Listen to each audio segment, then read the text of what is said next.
And I'm going to extend this now to the biology. And I want to show you the website for free articles and references about what I'm talking about. So you can go there. And I have two announcements before I talk. Okay.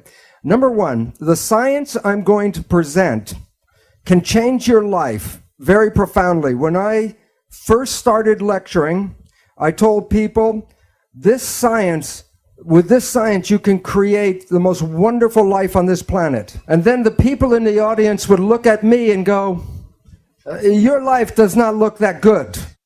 And I said something like, do as I say, not as I do.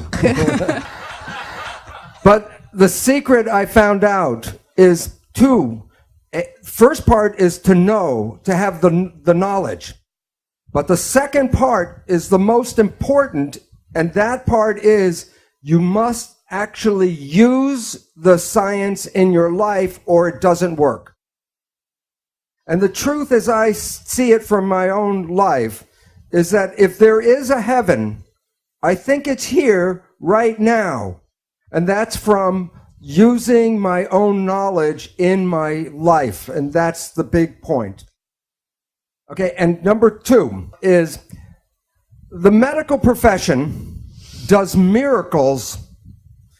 However, there are great problems in the medical profession. Medicine does miracles with trauma, like if you break something or you got to cut something out or put something back in, they do miracles. However, if there are illnesses like cancer, Alzheimer's, diabetes, these kinds of illnesses, medicine does not do a very good job. And the reason it is not the practitioner, it is the education that we provide to the medical doctor. I was a professor in medicine. I taught medicine for 20 years. And we do not provide a proper and complete education.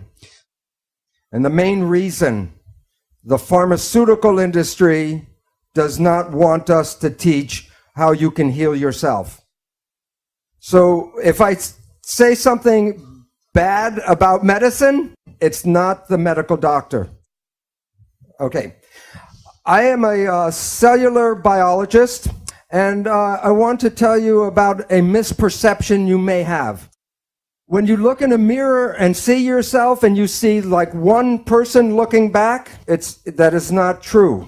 You are made out of 50 trillion cells, and the cells are the living entities. So you are a community, not a single person. But your mind is the government for the 50 trillion cells. And if you have a good government, you have health. If you have like a United States government, then you are sick. Dann schaut's schlecht aus. So the part that is the powerful part is in the mind. The cells, I will talk about cells for this reason.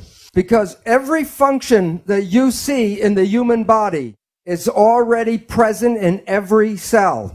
Every cell has a respiratory, a digestive, an excretory system, a nervous system, and even an immune system in every single cell. So it's easier to understand how one cell works than to try to understand how 50 trillion cells work.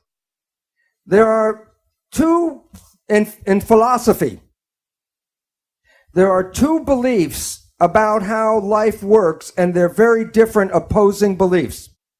These beliefs come from the time of the ancient Greeks before Christ. And the first belief is from a man called Democritus. He is the man that gave us the word Adam. And this is what he said about how life works. That what you see physically is all there is. There's nothing in the empty space. If you want to understand life, then you have to understand atoms, and that means uncuttable. The smallest thing is an atom. And there's atoms, and then there's empty space. So atoms are in space. And then motion is when atoms hit each other and bounce like a billiard ball. So life is atoms colliding with each other. A completely different point of view is provided by Socrates. He has a dualistic vision. One is there's an invisible energy which he calls a form or a soul that gives shape to matter. That this energy was here before life and will be here forever. The energy is separate from matter. That the energy is perfect and ideal, and it is unchanging. Then he talks about the material world, the physical world, and he says that the physical world is imperfect or a corrupt shadow of the ideal. So, for example, you can imagine the concept of a perfect circle, but you can't, with a pencil, you can't make a perfect circle. So that the invisible world is perfect and the physical world is not. And this is the foundation of like the church that says that this world is not where we want to be. We want to be in the perfect world. So there are two beliefs of how cells are controlled. One is the control comes from the outside in, and the other is that the control is from the inside and goes out. The belief from the outside control is from Socrates, that a form or a soul comes in and gives life. And the followers of Socrates are spiritualists. In contrast, the followers of Democritus talk about atoms and mechanism. And in today's world, religion is the follower of Socrates, and science follows Democritus. Okay. The belief in Democritus is based on the work of Isaac Newton. Newton was studying what they believed the space and the stars were like a giant machine, a celestial mechanism.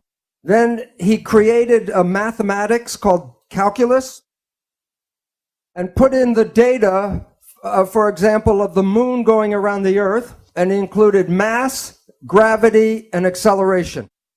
And with his equations, he could predict the accurate movement of the solar system. But he did not put God in the equation. He did not put spirit into the equation, or a soul, no energy. So he predicted the universe based only on studying matter. And in conclusion, he said the universe is a machine. And if it is a machine, then the concept of Democritus was right, and that Democritus was based on materialism. So science, including medicine, does not include invisible forces, energy, spirit in their understanding. And the concept of René Descartes, he talks about a body, and then he said, cogito ergo sum, and he came up with the mind. But after Newton, then we separate the mind from the body, and this is a vital force.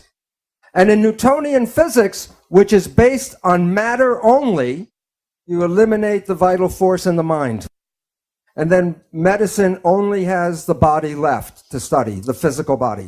So in the universe, if the universe is a machine, then you can take it apart and study it, and then you will know how the universe works by looking at the pieces.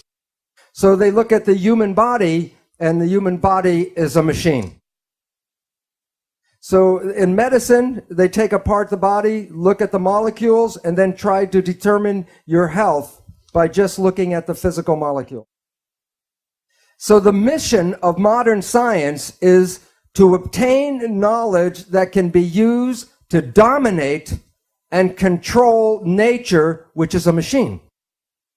So the important understanding is, where is the control in the human machine? And from Charles Darwin, he said that the control is passed from parent to child because the traits of the parents are expressed in the child. And since they were only looking for physical things, chemicals, they took apart the sperm and the eggs to find which chemicals control life. And 100 years after Charles Darwin, James Watson and Francis Crick told us a story of DNA. The DNA is a double helix, and the pattern for the human body's materials are in just one single helix. So each strand has a pattern. The pattern is in what they call bases, and the bases, the letters of the bases are A, T, C, and G, the genetic code. And the sequence of the bases determine the structure of protein. And there are over 150,000 different proteins to make a human body. The proteins provide for the physical structure, and the proteins also provide for your functions. Based on his belief, Francis Crick created what is called the central dogma. It is like the 10 commandments of biology. It says that you are protein. You're the protein. But where do you come from? And the information flows in one direction, from DNA to RNA to protein, which is you. So your fate and your structure is programmed in the DNA. The concept of the central dogma is what I taught in the medical school. And I did not know the meaning of the word dogma until I left the university. And the definition of dogma is a belief based on religious persuasion and not scientific fact. So for 20 years, I was teaching religion in medical school. The other name for central dogma is the primacy of DNA. And primacy means first cause. So anything about your life, the first cause is DNA. DNA controls life. The genes are DNA. So in this image, were you born that way? It reveals our belief that all of your traits, physical, behavioral, emotional, are all programmed in the DNA. When we were teaching this in the school, we call it genetic determinism. Genes control and determine the character of your life. But you didn't pick the genes you came with. You can't change the genes you came with. So you become a victim of your heredity. If cancer is running in your family or heart disease is running in your family, you believe that you will be a victim of the same disease. So science teaches you that the genes are the controlling device, and that makes you powerless. And when people believe they're powerless, they become irresponsible. But the question is, what kind of belief do we teach in the end? So what we were teaching in medical school is conventional belief that the medical model is that you are a biochemical machine controlled by genes. And the significance of that is, this is based on logic. If a healing profession works in agreement with nature and science, then that healing profession should be a benefit to the patients. But if a healing profession does not understand science and nature, then it may be a detriment to the patient. The leading causes of death in the United States are as follows. Number 3, cancer, with 553,000 people die every year. Number 2 is cardiovascular disease, with 700,000 people die every year.